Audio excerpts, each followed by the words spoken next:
Hmm. I did a promo, and it's there. I don't see the live stream, but I think there's a bit of a lag. Hmm. Let me see. Okay. OBS is bitching at me again. What? Oh, for fuck's sake. All right. Let me refresh my channel. Do. Yes? Yes, we're there. Okay. It doesn't have the thing. Let's try it, though. Yeah. Hello. Hello. Let me see. Okay, yeah, we're there. Okay. Okay, everybody. The Eighth Square is on the Hamster channel. Hello. Hello. Live from New York City. Where do you live in New York City? Like Brooklyn or something? No, I'm in Manhattan. I used to live in Brooklyn. Manhattan. You be making the big cash. Good for you. Mm. Yeah? So, My husband works in tech. oh, really? Yeah. He does like computer shit like I do. Yeah, he's a software developer. Software guy. Okay. What do you do? Just blog? What, I do freelance writing and editing. writing like in the New York Times and that kind of thing? Not quite. Not quite. Yeah, but I used to work in publishing, which is Really? why I talk about that on my channel sometimes. Yeah. So if I wrote a book, would you publish it? I could probably polish it, edit it, make it better, and help you find someone who would publish it. Yes, you would. Okay, well, let me see. Blog? What? I do freelance writing and editing. Oh, okay. I can hear you better than me, actually. Good. Mm. Nobody wants to hear me because I'm here all the time on this channel. So, I found you one day. I was looking for feminism on the YouTube, and I came across your channel, and it's like I was a feminist, but I'm not anymore. How'd that happen? Well, I met an anarcho-capitalist libertarian and fell in love. And And got married? yeah, well, it happened way before that. Essentially, I really wanted to argue with him about a lot of things Okay. relating to feminism. Like, he was not a feminist and very clear about it. And I was like, okay, well, what does that mean? How do I deal with that? Like, do we share the same values about how to treat people? I didn't even know what libertarianism was. Okay. But it became clear that I was not going to be able to win any arguments with him because I actually didn't know a lot of stuff. Like, I had gone through college, but all of a sudden I realized I didn't actually know that much about the history of like government or politics or about economics or anything like that. So I started reading, I started researching. So I started reading about economics, and everything started to unravel from there. I think I read Economics in One Lesson was the first thing that I read. And feminism has a lot to do with economics, like the things that they push for, uh, and they don't really understand it. So once you start to learn about economics and how the world actually works, then it makes feminism a little bit harder to stick to, I suppose. Like, I didn't go looking to I didn't think I was going to leave feminism just because I started reading about economics. That was like a unintended side effect. What did you find about economics that made you say, "Wait a minute, what the hell's going on here? This isn't right, or this is wrong, or this is not what I imagined it would Yeah. be." I mean, I think part of it was just getting back control over my mind from the mind virus that Okay. was third wave feminism. Um, because I started to just like that process of questioning things that you had believed. It's like, wait a second, okay, so how many other things do I believe, that are I'm kind of believing on very little hard evidence, shall we say. Yep. So there's that. But a lot of things that feminists advocate for rely on faulty economics, like things like policies that they push for regarding like, maternity leave, things like that. And once you start to go, okay, but how would that actually work? Or things like the wage gap. And once you start to look into the economics of why that happens, that there is a disparity, but it has to do with people's choices, mothers' choices.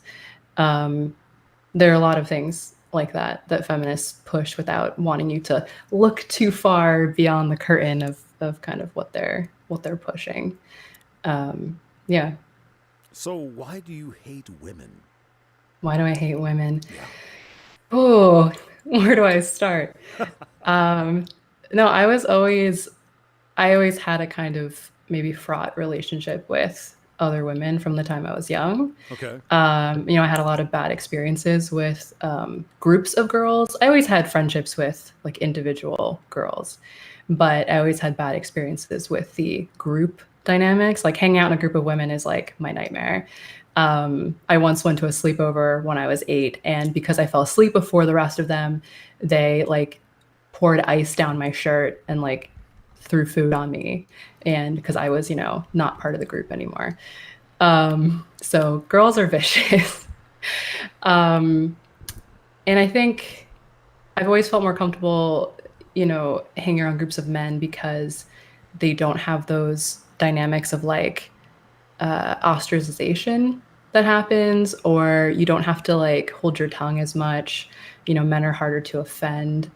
And then as I've gotten older, I started to realize a lot of the women around me weren't really, maybe they don't seem to have personal responsibility as one of their values. Like I'd see, like I have a friend, I talked about her in one of my videos where, I've known her for years, and she would just keep talking about like the same problems, the same like, oh, I don't like my job, but not really do anything about it. Or, my dating life, isn't going well. Like, oh, these guys keep not working out, when I could clearly see like why, they weren't working out. And she wasn't really doing anything different to like change her circumstances. She'd rather just like kind of bitch about, that circumstance. And I find that like women in general, especially when they get together in groups, like all they want to do is like bitch and gossip about things rather than actually like I Yes. have more of that kind of like male problem solving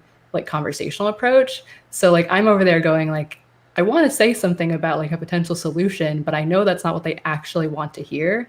So I'm just going to sit here and like smile and not say anything because, then I'm just going to get kind of shunted out of the group. So it's not going to work anyway. So these women were like your relatives or your friends or Yeah, friends. I mean, like, I worked in publishing for, several years, and, living in New York City, just the kind of women that I encountered, like say my professional peers as well, like when you go to parties and people are having conversations, or yeah. friends of friends going out to bars and meeting people, and I would just feel very like, alienated from that experience. And then I think the tipping point was as the 2016 election, which was a very momentous occasion Oh yeah. for all of us. Yes. Like I started to realize like I wasn't a fan of Trump, but I didn't think he was a second coming of Hitler. And working in publishing, just not thinking that Trump was a second coming of Hitler was like enough to mark me out as, what's wrong with you? Like, why don't you think this? And women started to freak out, like saying everyone should run out and get an IUD because Trump was gonna, Yes, take I away our remember access that. to Yeah. birth control. And I was like, number one, that's like an incredibly irresponsible thing to tell women to do, to just make like a major health choice because of something that hasn't actually even happened. And it's not going to happen. Like I see no evidence that he's gonna like go try to like make some ban on like women's, access to, birth control. Right. So I started to see these like kind of crazy things coming out, and I was like, I don't feel like I'm a part of this, like I still was calling myself a feminist through like 2016. Okay. And then I think the Women's March was what killed it for me. That was when I really had to Yeah. step back because I was like, this isn't a women's march. This is an anti-Trump march, which is fine, like do whatever you want. Mm-hmm. But they specifically disinvited the pro-life Christian pro-life women from the march, even though Muslim women were welcome. And I was like, that Islam is not like really in favor of hashtag shout your abortion. So don't really know. You have some strange bedfellows there. Yeah, it's interesting. Did you wear a pussy hat? No, I was No. so just like rolling my eyes. Like, I've never been a protest person in general. Um, for me, so I grew up Catholic. Um, and No so I way. think Catholic. yeah, I went to Catholic school when I was a kid. I know.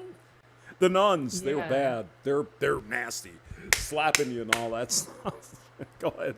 I'm sorry. Yeah, no, it's okay. Well, I think if you grow up Catholic, especially, like Catholicism is a religion that has all those like trappings of the religion, Mm. saints. And so I recognize as I started to pull away from feminism, like a lot of the things that it had in common with religion. But in general, I've always felt like protests that are not like protesting a specific policy. The civil rights protests in the 60s, fine, because they were like, these laws are something we want changed. The Women's March was just like a screaming at the world kind of a thing. And I was like, fine, this is your religion. You all want to gather together and feel like you're a part of something with your fellow like worshipers. Like you want to go to church together, your secular church, that's fine. I don't really, want to be a part of that. Um, so there was that. But then I remember one of my friends shared like an article on Facebook that was this Medium post about you don't have to march. Like I'll march for you because you just don't understand what your feminist foremothers did for you, and you're just over there being ignorant and not appreciating it. And I was like, wow, okay, so it's like that. No, no. I don't owe anyone anything. I don't have to go put on a pussy hat and like march around with a bunch of women celebrating the fact that we're women together. Like that's no, no, I'm not going to do that. What do you think the goal of the feminists today? What do they want? What is the end zone, so to speak? It's hard because there's kind of two groups. I made a video about this essentially that there are the feminist leaders, the thought leaders, the ones who are either, they have political power or maybe, they're activists, things like that. And then there's just the average everyday woman who calls Mm-hmm. herself a Mm-hmm. feminist. Mm, And even sure. Yeah. within that, you kind of have the average everyday woman who's like more strident about it. It's more part of her identity. And then like with any religion, you have like kind of the fanatics, and then you have the people who are like the Sunday and Easter, Christians who just kind of vaguely like believe in the general principles as far as they understand them. um as far as like the leaders, it's hard to say. um Everything has just gotten so like insane to the point that like there was a magazine that essentially shut down. It was a satirical online magazine that was like making fun of like, feminists. So they were making up Mm-hmm. like crazy feminist stuff. And they were like, we had to shut down because feminists have gotten so crazy that we can't actually make up stuff that's crazier than the stuff that they actually like say or Yeah. put out. Exactly. Yeah.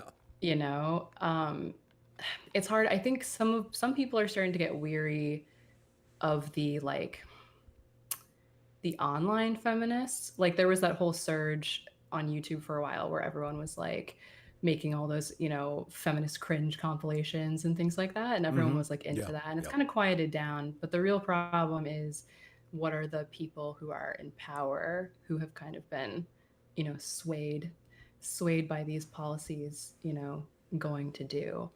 Um, I don't really know if there's even quote unquote an end game. Like I think it's just easy, the message that feminism is selling. like I said, personal responsibility is like the key element that's missing from modern feminism. So like feminism gives everyone, like women, this really like easy out to say that like the government owes them things, like the government is going to force their employers to, give them maternity leave, or like what's going on at colleges with like the erosion of due process with Title IX. Yeah. Yep. Because why should women have to take responsibility for their actions? And some of it is like, it's hard to, I don't want to say you can't blame people, but when you set up these incentive structures, it's like, why not, right?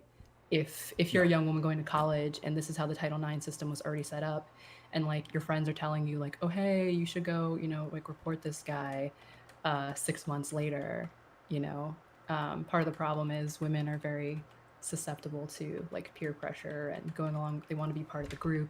They don't want to be ostracized. You know, that's why, I lost, female friends for saying that I wasn't a feminist anymore. I Really? wasn't part of the tribe Wow. anymore. So, So, I mean, yep. is it we do not want consequences for our behavior? For example, in Yeah. college, well, I want to get drunk and I want to F some dude.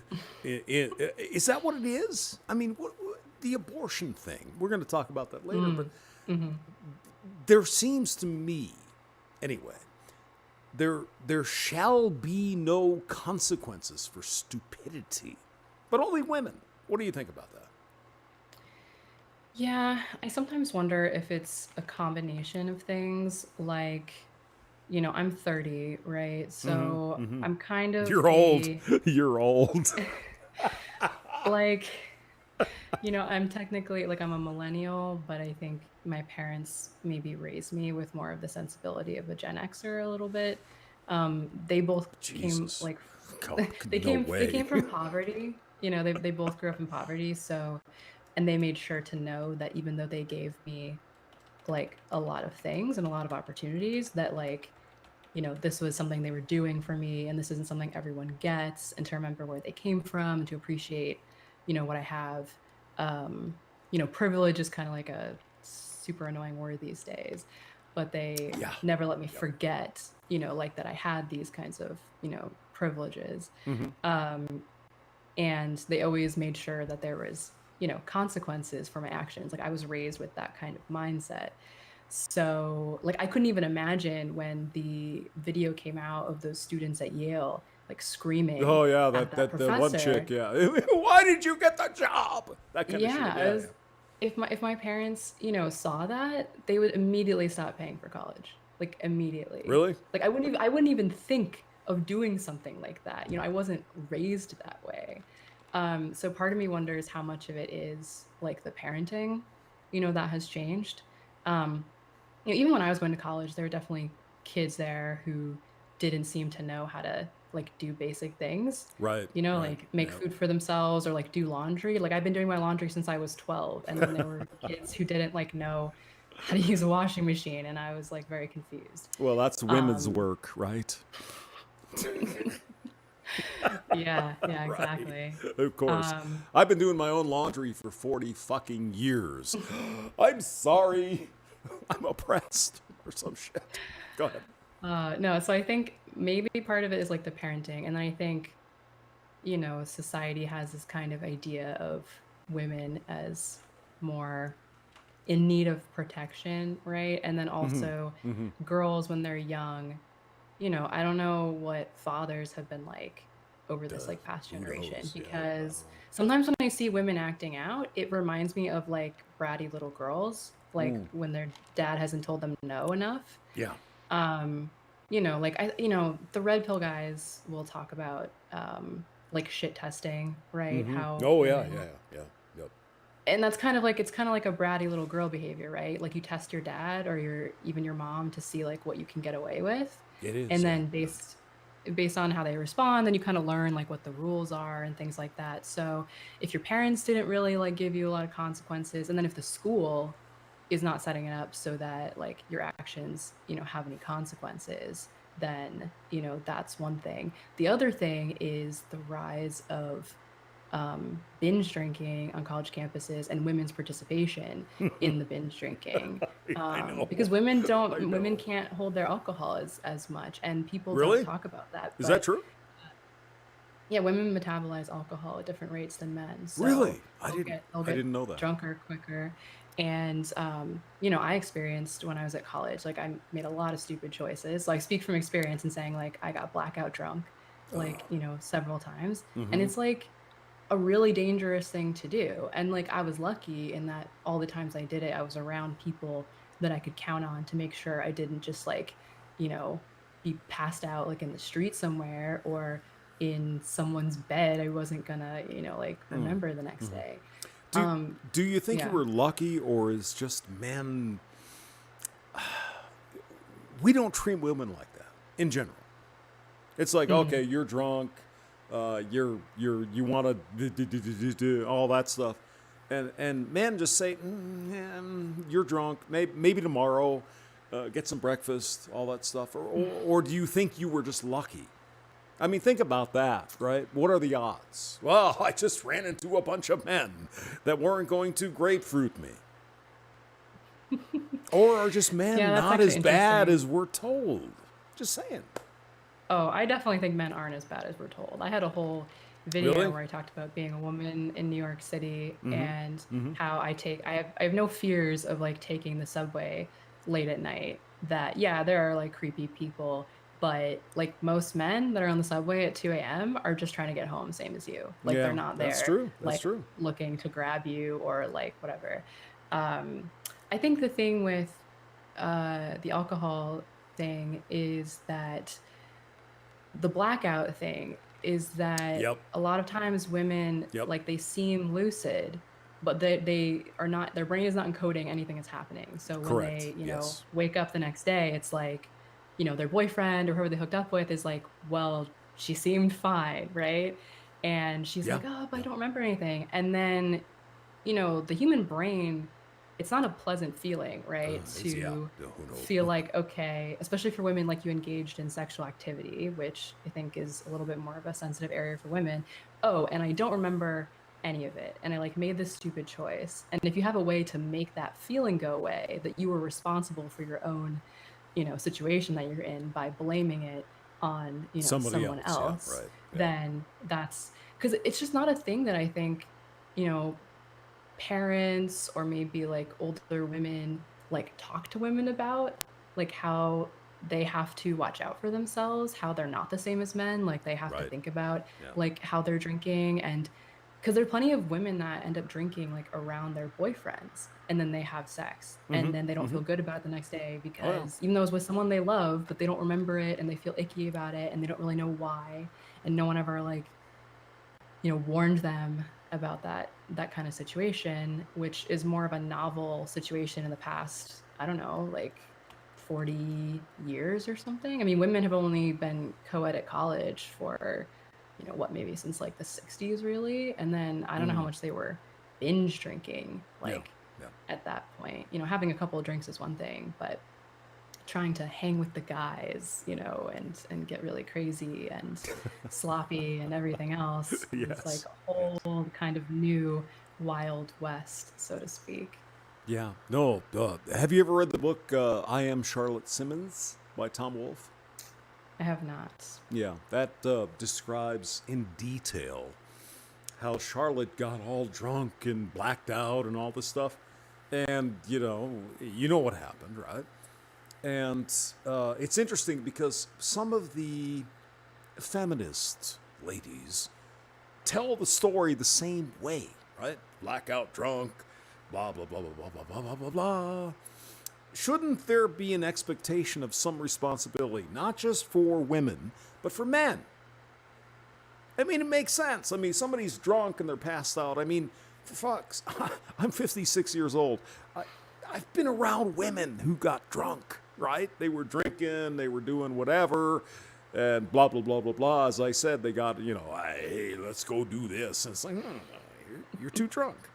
Shouldn't there be responsibility on both sides here? Really. Yeah, definitely.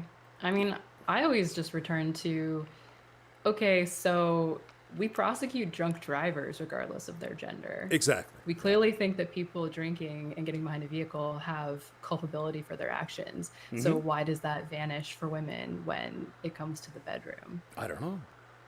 I mean, you heard Chrissy Hine, remember the Pretenders? She was like, "Well, yeah, I was 18 and I went into this den with a bunch of bikers that had 'I love grapefruit' on their shirts, and she was assaulted." And she was like, Mm. "Well, what did I expect was going to happen?" Hmm. And the feminists went ape shit. Oh, how can you say that? It's not your fault. You can do anything you want. How is it that can do anything you want and there's no consequences?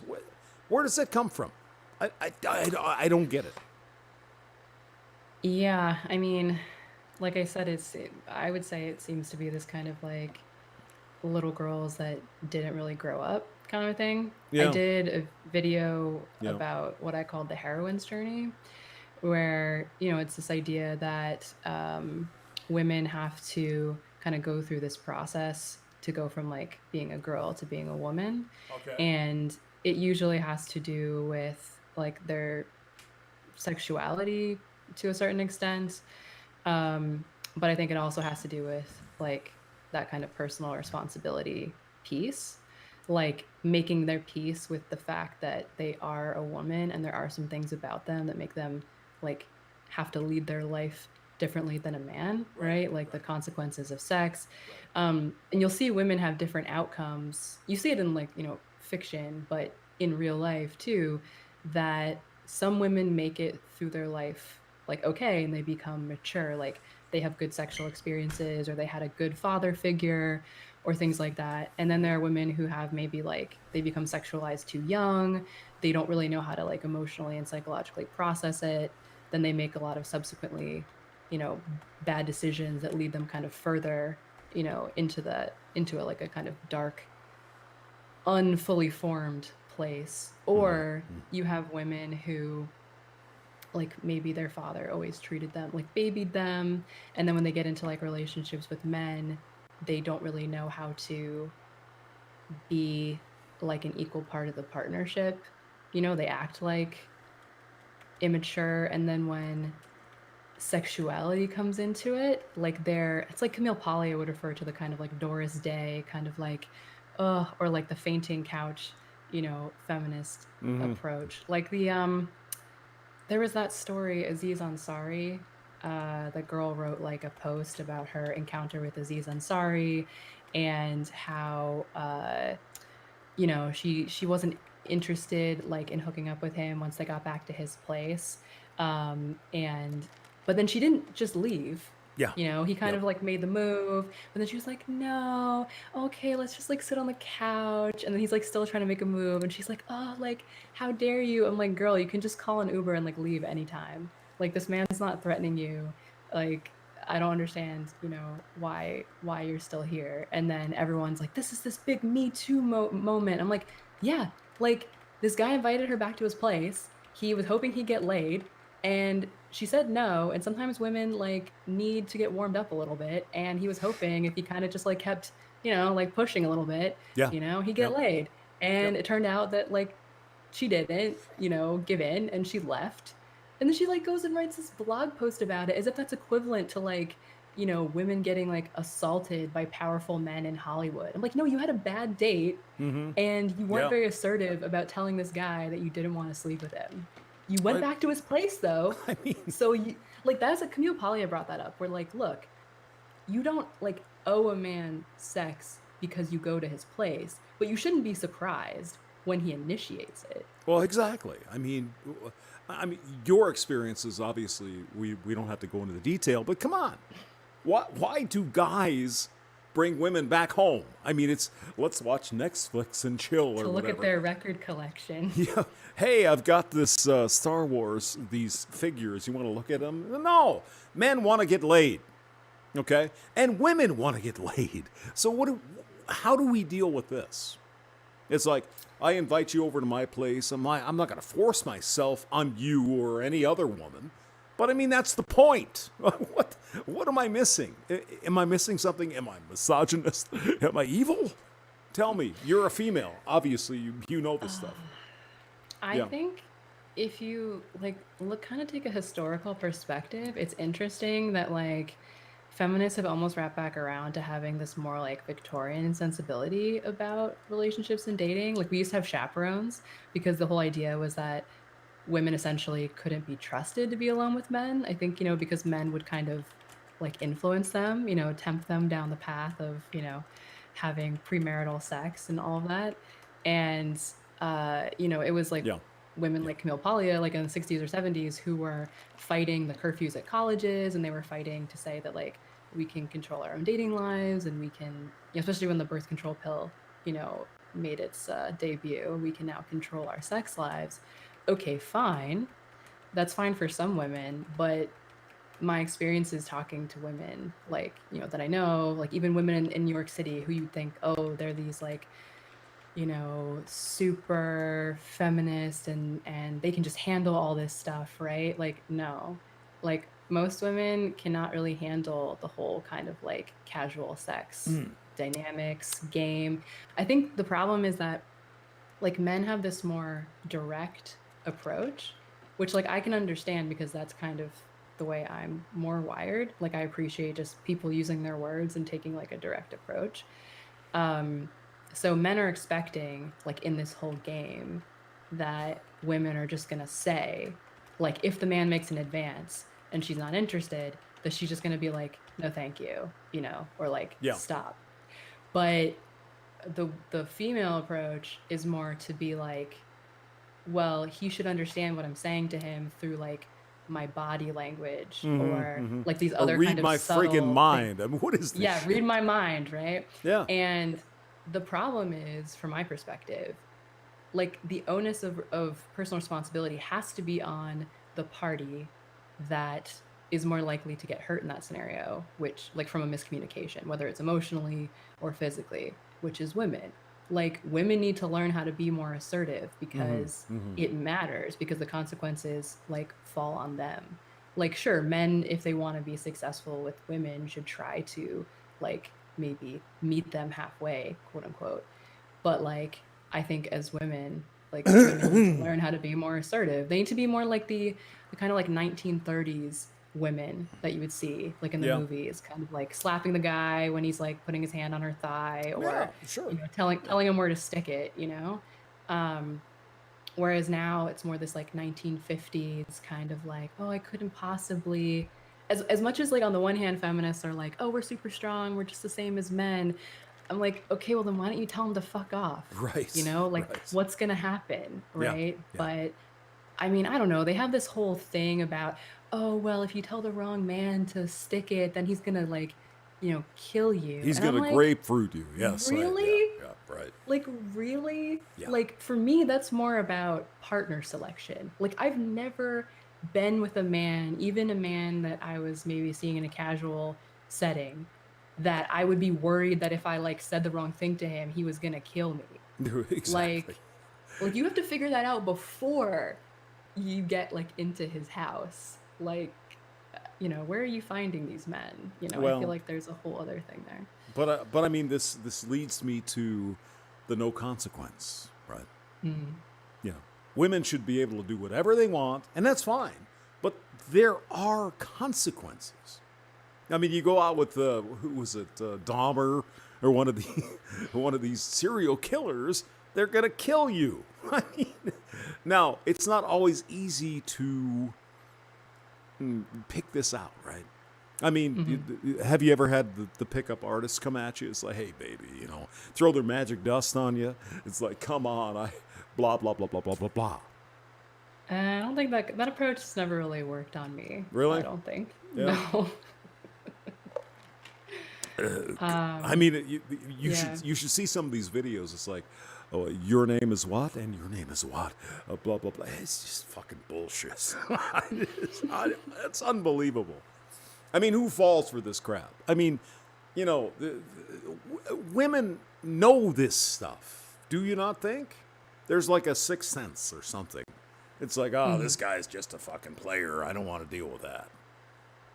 Yeah, but it's like, so I think for both men and women, there's the two kinds of criteria they're using for partner selection, right? Like a man has a certain criteria for who he would sleep with, which is probably like a pretty wide net. But as far Oh, as who, you know that. Come on now. as far as who he would actually like call, set up as a girlfriend or a wife, that's like Yeah. a whole other set of criteria. And the same as goes for women, right? Like when they're talking about who they want to be their boyfriend, they'll have like this whole grocery list of like things. But when it Right, comes right. to guys that they would just want to hook up with, like that could be a whole other set of criteria, which could be like they just want to hook up with the player because they want to, even though you have all these women who are feminists, right? We still have our kind of evolutionary programming at play. Oh, And I think yeah. women kind of know that a lot of their value, so to speak, like comes from their looks, right? And so women want to feel wanted by like the hot player guy who could have any woman that he wants, but he wants you. So it's like having that experience, right? Now the problem is if women kind of also fall into that whole I need to secure a man and like have his resources thing, and they start to try to like possess the player and then feel, jealous or like try to hold on to him. Like that's where female competition comes from. It's that whole like competing for a man thing. Even when it seems like it's not about competing for a man, it's about competing for a man.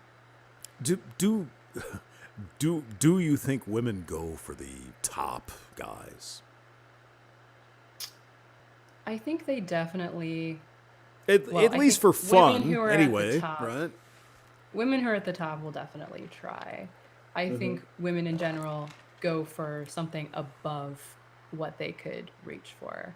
Maybe for women who are further down the ranking, they're not reaching as high, but they're still reaching higher. And they Like, don't seem to have any idea like that they should be equivalent. They're like, I want him to be like, six pack abs and like perfect career and this or that. I'm like, hey, like you could go to the gym a few times a week, or like you could read some interesting books and have something to talk about, or right, right. find a job that you really enjoy so you're like not bitching about life all the time. But like that just doesn't seem to be part of the equation. Why is that? That some women, oh, I gotta find a job that I enjoy.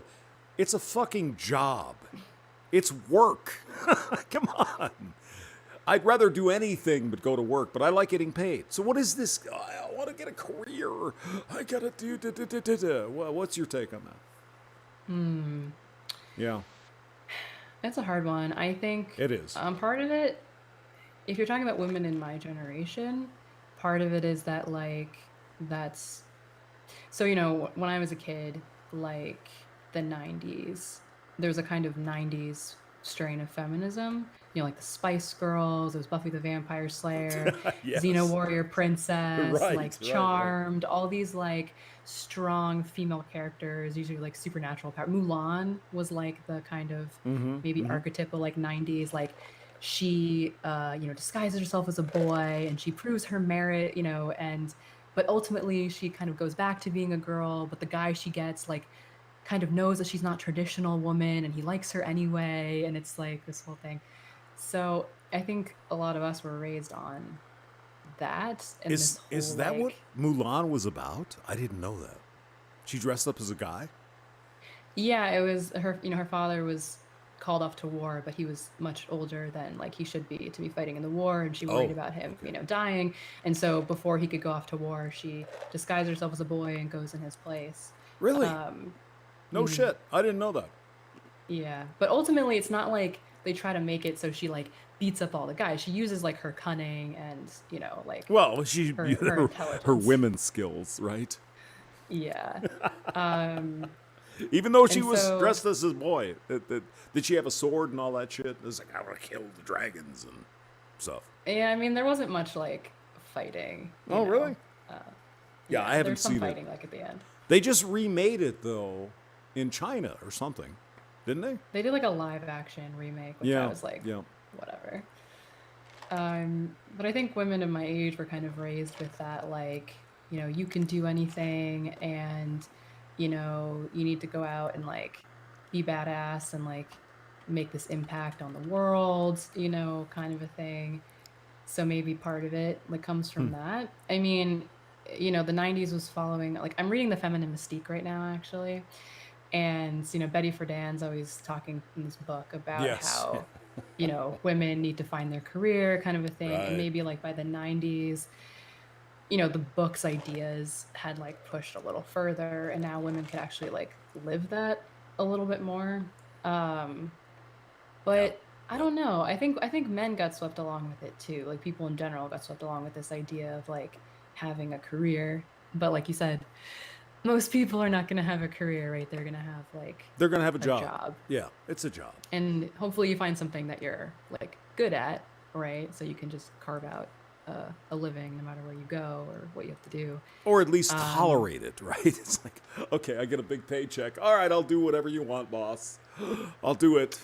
You know? yeah, actually, I think that the problem maybe is that women kind of are more likely to do what they're told in a certain sense. Really? Okay, maybe not Women? like in a Women? not like in a relationship, but But when it at comes to work, like they're gonna do what they're told. Really? the path that they're supposed to follow in life. Oh. Like I think Oh, women okay. maybe Yeah. aren't as good at like coming up with their own like vision. They're a lot more susceptible to like, you know, well, Betty Friedan's telling me I should go get a career, right? No, yeah, Or when yeah. they whatever they see every other woman around like doing, you know. So actually, Betty Friedan actually posits like something interesting where she's like, even the women who were going off to have a career, like at her time, were kind of they were jealous of the women who already like had a husband lined up and they were gonna have a family because they didn't have to wrestle with this question of like, what should I be doing? And then even the women who they had the family, like they got married early, they did everything they're supposed to do, but then you know eventually your kids leave, right? They go to college, they have their own life, and then what do they do? They have nothing because they didn't actually. It's not like they need to have a career, but they didn't think about any kind of, I don't know, volunteer work or other skills they wanted to like cultivate. They had nothing, you know, left. That everyone in a certain sense has to figure out how they're gonna, you know, contribute to the world in some way Yeah. or Yep. just find their contentment in life. And I think women, the only thing that women have been forced into for a long time is the motherhood thing, Oh, right? okay. You know, in the 60s, we Forced got into the, motherhood? Come on now. well, you know, biology made it kind of But inevitable it's that if still a you, choice, though. It's a choice. sure, sure. Um, How is it well, I mean, if you don't want to have forcing? sex, Go ahead, well, please. before the birth control pill, I mean, like you could Well, decide to not have it's sex, but 70 fucking years ago. Come on now. Come on, dear. um, yeah, I don't know. I think And that even before that, there were condoms. it's So, true. It's true. no, please go down this path. Tell me why women are forced into becoming mothers. And I'm going to get some water if you don't mind. So please talk. I'll be right back. Okay. Yeah, go ahead. Okay. Forced into motherhood. This is a big deal. Sounds like you're still a feminist in some ways. Who is No, forced no. into What becoming a mother? Dear, come on. I'm Who? talking about like historically, not that they were I don't give a forced. shit about historically. It's 2020. Tell me about today. Who is forced to become a mother? Oh, not today. What I'm saying is Well, that why the bring up the circumstances past? have What's the freaking changed. point? I think what I'm trying to say is that women have evolved in a certain way, like the sort of evolutionary patterns that are kind of there on that more like subconscious level. Yeah, okay. Now circumstances have changed. Like the birth control pill came around in the 60s, but that doesn't mean evolution has 1960. caught up Yes. to, yeah. Before I was born, dear. It's been around a while. So tell me. Go ahead. Well, what I'm saying is now women do have the choice to postpone motherhood. Who So doesn't? now it's However, easier for excuse them me. to, Who doesn't have the choice to become a parent? well, men do not have a choice. Explain if that. The woman, How is that is fair? pregnant. How's that equality? Okay, I'm getting some water. I'll be right back. Sorry. Okay. Don't mean to put you on the spot. It's okay. It's You hit okay. upon it. No, I think that I was just trying to say that women now having more control It's easier with the pill to control that situation. It gets easy to just kind of take the pill and decide that they're going to have their fun with, dating around, sleeping around. They're going to pursue their career. And then they kind of like wake up and go, okay, now why am I so unhappy? Like, why do I not feel that contentment I'm supposed to feel because I'm like killing it at my job and